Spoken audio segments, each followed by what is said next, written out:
दुर्ग police का 2025 report card हुआ जारी। 93% मामलों का निराकरण। अपराध और नशे पर कसी नकेल।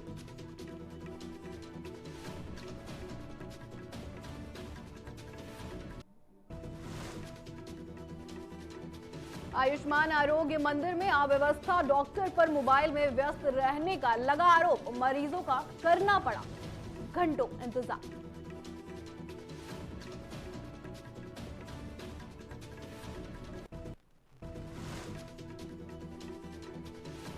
नववर्ष और जन्मदिन गौ सेवा के नाम लक्ष्मी मां गौशाला में हुआ प्रेरणादायी आयोजन।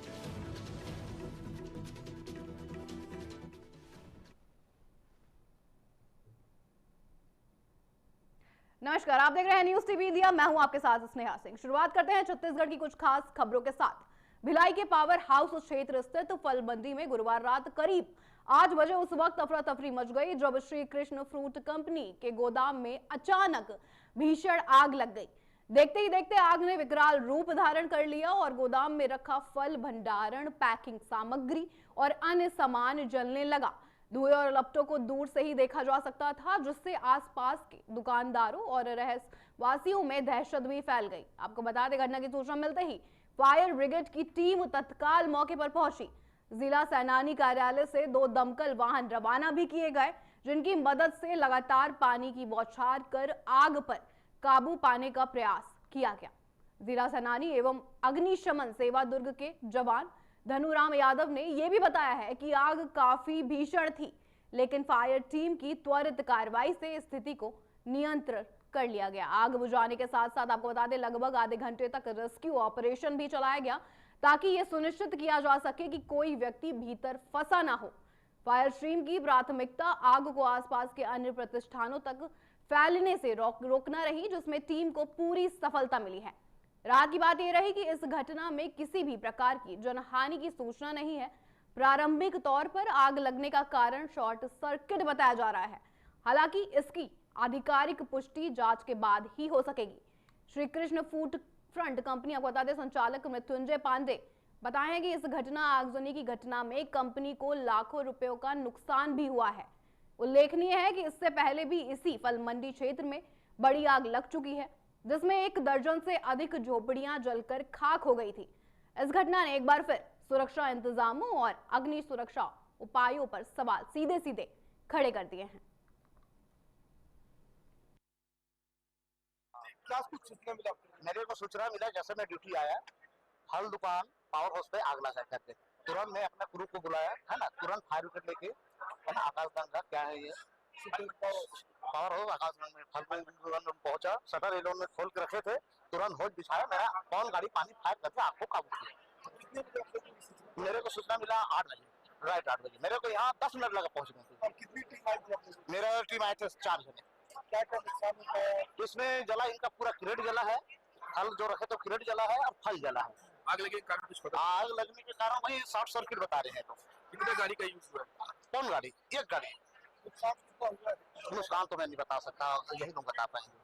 धन्यवाद यादव, वाहन चालक। आग के विषय में कुछ नहीं भैया, आज यही है कि शाम को बगल से फोन आया है, हम लोग दिया बत्ती करके अपना पूजा पाठ करके 1 घंटा बैठे थे, 2 घंटा पिताजी बैठे थे, मंदिर गया हुआ था 2 कलम। आने के बाद फोन आया मतलब से कि आग लगी हुई है दुकान पे। तो भागते हुए आया, देखा तो यहाँ पर सब कुछ लगभग आधा जल चुका हुआ था। फोन किए फायर ब्रिगेड को, बातें में 10-15 मिनट जो भी लगे, उसके बाद तो सारा कुछ जल चुका था। यह आर्थिक कभी तो सामने जो दिख रहा है 5-6 लाख रुपए, खाता भाई जो कुछ चला है उसका कोई अंदाजा नहीं लगा। खाली कैरेट थे, थोड़ा बड़ा माल था, कैरेट थे हमारे, और भी कंप्यूटर थे, और जो हमारे खाता भाई थे, खाता भाई कहते तो जो हमारा गाड़ी बाड़ी की खपड़ी का रहता, लेन देन का हिसाब रहता है, उसका तो क्या बता पाऊंगा। गैस थोड़ा बड़ा था,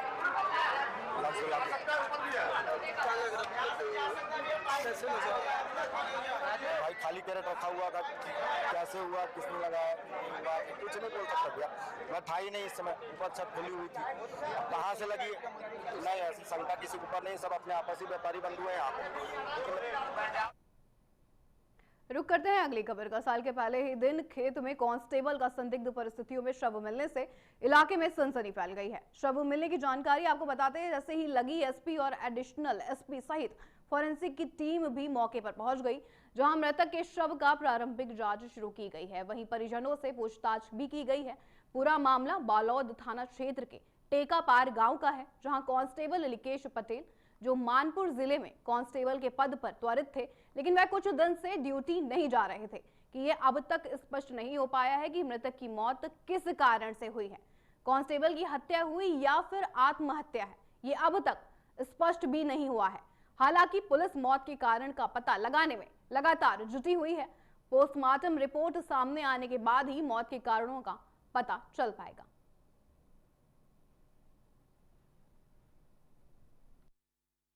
यहाँ पर बालोद जिले के बालोद थाना अंतर्गत टेकापर गांव में एक व्यक्ति की लाश मिली है।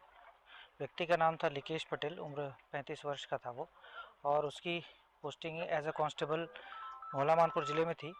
काफ़ी समय से ड्यूटी से गायब था और शव को रवाना कर दिया गया। दुर्ग पुलिस ने साल 2025 का वार्षिक रिपोर्ट कार्ड जारी कर दिया है। एसएसपी विजय अग्रवाल ने बताया है कि जिले में अपराध नियंत्रण, नशे के खिलाफ कार्रवाई और महिलाओं बच्चों की सुरक्षा पर खास ध्यान दिया गया है। 2025 में कुल आपको बता दें 10,927 मामले दर्ज हुए थे, जिनमें से 93% का निराकरण किया जा चुका है। कई थानों में चार्जशीट की दर 95 से 98% रही है। नशे के मामलों में सख्त कार्रवाई करते हुए बड़ी मात्रा में मादक पदार्थ भी जब्त किए गए हैं। वहीं ऑपरेशन मुस्कान के तहत गुमशुदा बच्चों को सुरक्षित परिजनों से मिलाया भी गया है। कुल मिलाकर रिपोर्ट कार्ड दुर्ग पुलिस के प्रभावी कामकाज और कानून व्यवस्था को मजबूत करने के प्रयासों को दर्शाता है। विगत वर्षों में अगर आंकड़ों पे देखा जाए तो 93% अपराधों का निराकरण हुआ है। हत्या के मामलों में एक को छोड़ के सभी मामले सुलझा लिए गए हैं। पुराने भी जो पेंडिंग हत्या के मामले थे उस पर पुलिस ने सफलता प्राप्त की है गनियारी मर्डर में। जहां तक नशीली पदार्थों की बात है तो उस पर भी कार्रवाई हुई है, और साइबर फ्रॉड, उसके अलावा परिवार परामर्श केंद्र और यातायात, इन सभी में इन्फोर्समेंट बढ़ा है। आने वाले समय में इस बात पे ध्यान देंगे कि डिजिटलाइजेशन ज़्यादा से ज़्यादा हो, पेपर वर्क कम हो, साथ ही यातायात व्यवस्थित रहे, लोगों की जान कम जाए। इस बार बहुत प्रयास करने के बाद भी रोड एक्सीडेंट मार्जिनली बढ़े हैं।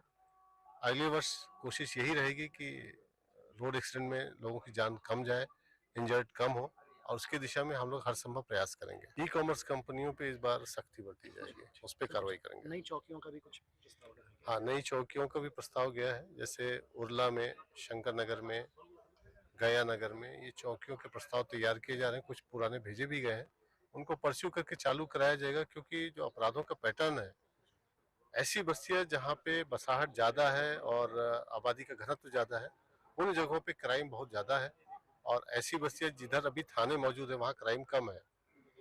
तो पुलिसिंग को अंदरूनी बस्तियों तक ले जाना जरूरी है जहाँ पे क्राइम होता है, और उसी पे फोकस करेंगे। कुछ नवाचार भी आने वाले समय में करने वाले हैं? निश्चित रूप से नवाचार जरूरी है। अब जैसे परिवार परामर्श केंद्र में पुरुषों की काउंसलिंग शुरू हुई, इस वर्ष हम लोग कोशिश करेंगे जो मोबाइल से एडिक्टेड बच्चे हैं उनके लिए डी एडिक्शन का भी हम लोग प्रोग्राम करेंगे, ताकि क्योंकि परिवार में आपसी तनाव और लड़ाई झगड़े का और इवन कुछ केस में सुसाइड का भी कारण मोबाइल बन रहा है। तो एक समाज के लिए चिंतनीय विषय है।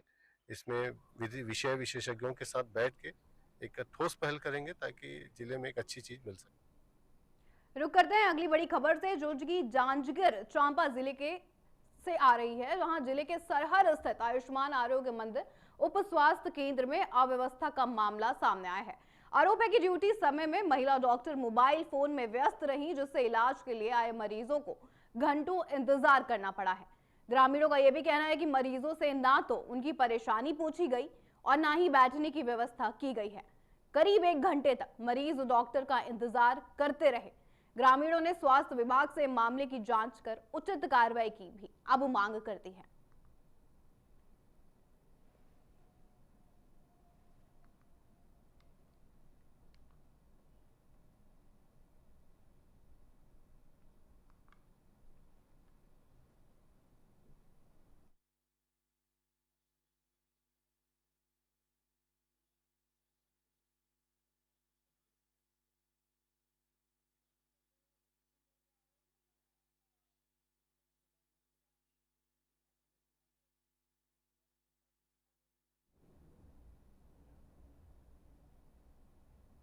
एमसीबी जिले के मुख्यालय मनेंद्रगढ़ में नए साल के स्वागत के मौके पर एक भव्य और अनोखी बहुरूपीय प्रतियोगिता का आयोजन किया गया है। यह आयोजन न केवल मनोरंजन का माध्यम बना है, बल्कि लोक कला, संस्कृति और परंपराओं का जीवंत रखने का प्रयास भी था और ये साबित भी हुआ। इसलिए प्रतियोगिता में आपको बता दें, कलाकारों ने ऐतिहासिक, पौराणिक, सामाजिक और लोक पात्रों का रूप धारण किया और शहर की सड़कों और चौक चौराहों पर शानदार प्रस्तुतियां भी दी हैं। उनकी वेशभूषा, अभिनय और संवाद ने दर्शकों को खूब आकर्षित भी किया। इस आयोजन में शहर के व्यापारियों का भी सराहनीय योगदान रहा है, जिन्होंने आपको बता दें प्रतिभागियों के लिए आकर्षक पुरस्कार उपलब्ध कराए। एकल वर्ग के विजेता को प्लैटिना बाइक और समूह वर्ग के विजेता को आपको बता दें पल्सर बाइक प्रदान की गई। कार्यक्रम में बड़ी संख्या में स्थानीय लोग भी शामिल हुए और पूरे शहर ने मिलकर सांस्कृतिक उत्सव के रूप में नए साल का स्वागत किया।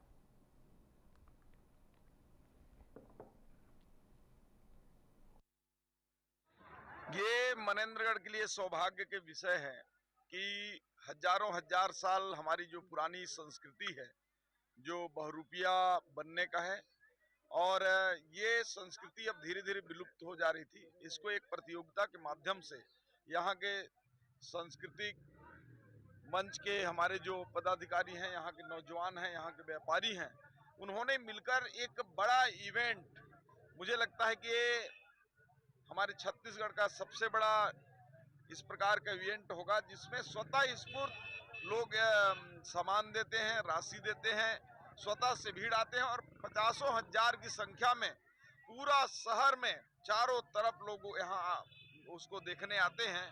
और ये हमारे छत्तीसगढ़ के लिए और विशेष रूप से मनेंद्रगढ़ के लिए हमारे लिए सौभाग्य का विषय है। देखिए, कई कार्यक्रम चूंकि समाज से ही संचालित होते हैं, कई चीजों को सरकार करती है। चूंकि ये लोगों का भावनाओं से जुड़ा और स्वतः स्फूर्त करते हैं, और जब कोई भी हमारी संस्कृति स्वतः से आगे बढ़े तो मुझे लगता है कि सरकार की आवश्यकता नहीं होती है।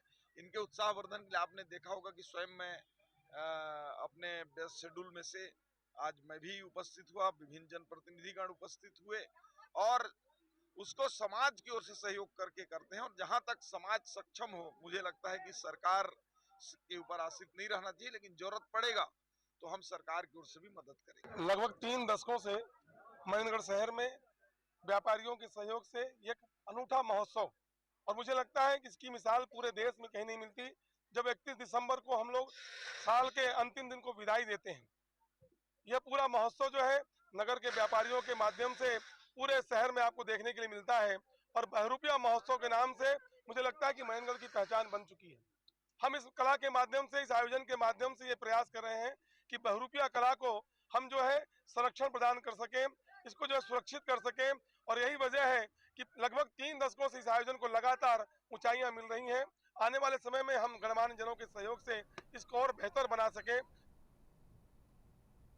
अब खबर है बिहार से। नए साल के पहले ही दिन बिहार के इकलौते वाल्मीकि टाइगर रिजर्व के गोवर्धन जंगल में आपको बता दें, सफारी के दौरान सैलानियों को बाघ, भालू, तेंदुआ और मोर समेत हिरण व जंगली मुर्गा का दीदार हुआ है। आपको बता दें, पिकनिक स्पॉट बने वीटीआर में कल और परसों से ही पहुंचे सैलानियों को करीब से जीव जंतुओं का दीदार कर सैलानी रोमांचित हो उठे हैं।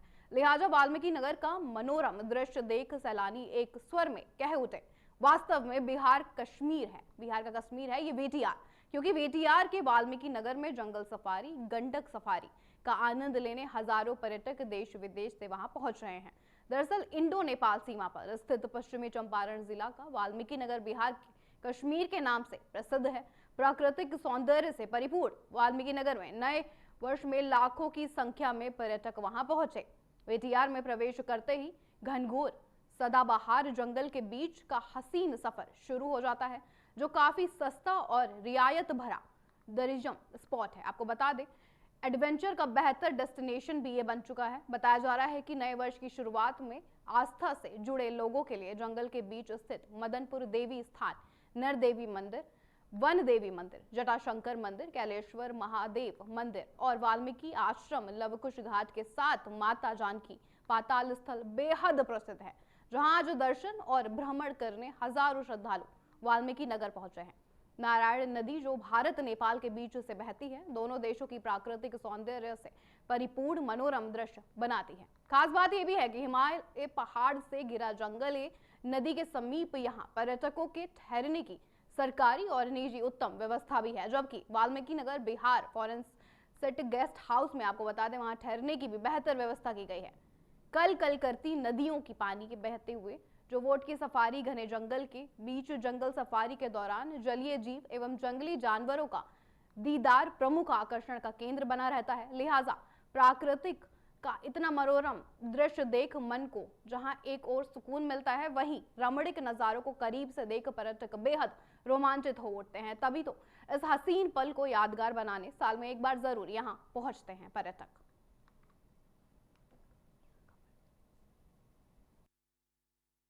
कैसा लगा आपको ये वाल्मीकि टाइगर? काफ़ी अच्छा एक्सपीरियंस है यहाँ पे। हम लोग हर साल कहीं ना कहीं घूमने की प्रयास करते हैं, तो इस बार हम लोगों ने ये वाला जगह चुना। यहाँ का जंगल सफारी काफ़ी अच्छा है, आपको काफ़ी अलग अलग तरीके के फ्लोरा एंड फौना देखने को मिलेगा। रहने की और खाने की फैसिलिटी भी काफ़ी अच्छी है। Overall it was a very good experience. तो मैं तो यही कहूँगा कि काफ़ी लोग को यहाँ पे आना चाहिए, अपने फैमिली के साथ आना चाहिए। जंगल सफारी के दौरान क्या दिखा आपको? जंगल सफारी के दौरान टाइगर्स था, आपको स्लॉथ बियर मिलेगा और तेंदुआ दिखेगा आपको। काफ़ी अच्छा था। कहाँ से हैं? मैं दिल्ली से हूँ। विलुप्त जीव में निकला मोर दिखा, हिरन दिखा, बारहसिंघा दिखा, जंगली मुर्गा दिखा और भी चीता भी देखा, हल्का सा झलक देखे हम लोग। काफी माने रोमांचिक रहा आज का भ्रमण। अजगर भी देखा गया, छोटा छोटा परेवादह के पास बहुत बढ़िया झील से पानी हुए, इसका हम लोग अपना पे भी उसको ग्रहण किए पानी, ताकि काफ़ी दिल और हृदय भी खुश हुआ। बहुत मीठा पानी लगा कि हृदय और उससे तृप्त हो गया इस जल से। मेरा एक्सपीरियंस बहुत अच्छा रहा। हर साल हम लोग घूमते हैं एंड इस बार मैंने सोचा कि क्यों ना न्यू ईयर की जो स्टार्ट किया जाए तो एक अच्छी जगह से स्टार्ट किया जाए। तो मुझे यहाँ पे यूट्यूब चैनल और मेरे जो दोस्त यहाँ के बिहार के रहने वाले उन्होंने सजेस्ट किया कि इसे कश्मीर कहा जाता है बिहार का। एंड मुझे वाकई में लगता है कि ये वाकई में है कश्मीर, क्योंकि ये नेपाल बॉर्डर से सटा हुआ है। यहाँ आपको बहुत अलग अलग तरह की आपको फ्लोरा एंड फौना देखने को मिलता है। यहाँ पे बहुत ही कन्वीनियंट ऑप्शन लगा, लाइक यहाँ का जो स्टाफ है बहुत अच्छे से काम करता है, बहुत अच्छे वेलकमिंग लोग हैं यहाँ के। एंड हम लोगों ने जंगल सफारी करी, हम लोग को स्लोथ बियर दिखा, हम लोग को लेपर्ड दिखा, टाइगर दिखा एंड ओवरऑल एक्सपीरियंस काफ़ी सेफ था। एंड जो यहाँ का खाना है आपको बहुत सारे ऑप्शंस मिल जाते हैं, आपको बहुत अच्छा है। एंड आप चाहें तो इनकी ऑफिशियल वेबसाइट से जाके आप लोग कन्वीनियंटली आप ये बुक कर सकते हैं। एंड काफ़ी बहुत ओवरऑल एक्सपीरियंस मेरा बहुत अच्छा रहा है। तो मैं सजेस्ट करूँगा आप लोग ज़रूर इस जगह पे आए घूमने।